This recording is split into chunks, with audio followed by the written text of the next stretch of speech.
बताने वाले हैं कि होली क्यों मनाई जाती है, होली मनाने का कारण क्या है और होलिका दहन क्यों हर जगह हर अपने भारत में बहुत ही उत्साह से लोग मनाते हैं। इसके पीछे का कारण क्या है कि जैसा कि बताया जा रहा है कि हिरण्यकश्यप एक राक्षस था, अत्याचारी था और वो ब्रह्मा जी का भक्त था। ब्रह्मा जी का भक्त था जो कि बहुत ही बड़ा राक्षस था, अत्याचारी था, जो कि छोटे मोटे जीव जंतु पर मानव पर अत्याचार करता था। और वो ब्रह्मा जी के तपस्या इतना किया कि ब्रह्मा जी से वो वरदान मांग लिया कि हमें न कोई ज़मीन पे मार सके, न तो आसमान में मार सके, न तो कोई इंसान हमें मार सके, न तो कोई हमें भगवान मार सके।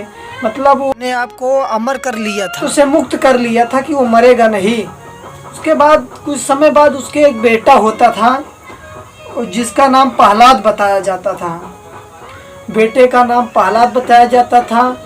वो विष्णु जी का भक्त हुआ करता था।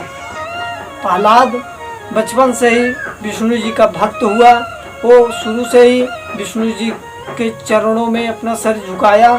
और जो कि हिरण्यकश्यप को ये मंजूर नहीं था। हिरण्यकश्यप चाहता था कि पूरी दुनिया का मालिक मैं ही बनूं और लोग हमारी पूजा करें। लेकिन उन्हीं का बेटा, क्योंकि जानता था हमारे पिता जो हैं अत्याचारी हैं, एक राक्षस हैं, वो गलत काम करते हैं, इसके कारण वो उनका बेटा प्रहलाद उनकी पूजा कभी नहीं किया। जिसके विरोध में आकर हिरण्यकश्यप अपने बेटों प्रहलाद को तरह तरह प्रकार से उसको प्रताड़ित किए, उसको मारने की कोशिश किए, उसको पहाड़ से ठेलने की कोशिश किए, उसको खाने में जहर देकर मारने की कोशिश किए। लेकिन उनका हर प्लान कामयाब नहीं रहा।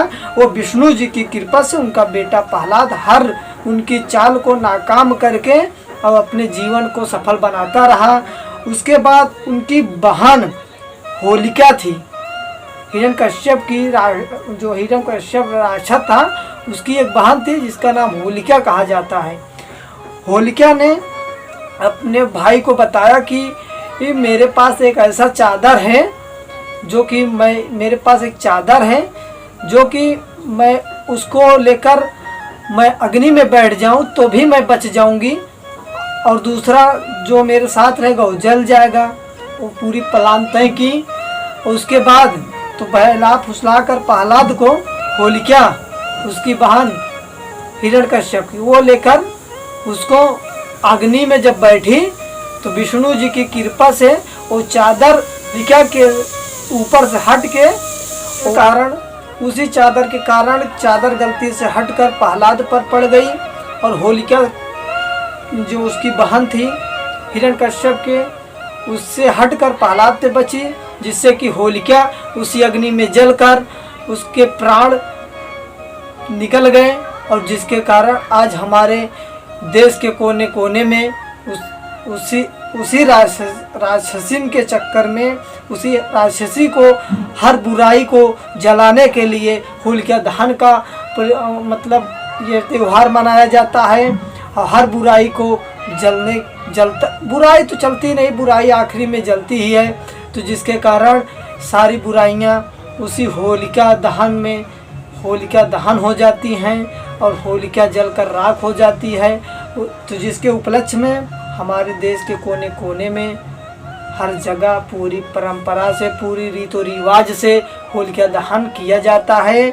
और उसी के उपलक्ष्य में हम सभी लोग होली में रंग और अबीर लगाकर एक दूसरे को शुभकामनाएं व्यक्त करते हैं और एक साथ रहने की एक चाहत में भाईचारा जोड़ते हैं कि हम लोग एक रहेंगे तो नेक रहेंगे और दूर रहेंगे तो बिछड़ जाएंगे। होलिका दहन इसीलिए मनाया जाता है कि बुराई की होगी नाश और अच्छाई की होगी जीत। बुराई हमसे हमेशा चलता रहेगा, अच्छाई हमेशा ऊंचा बढ़ता रहेगा।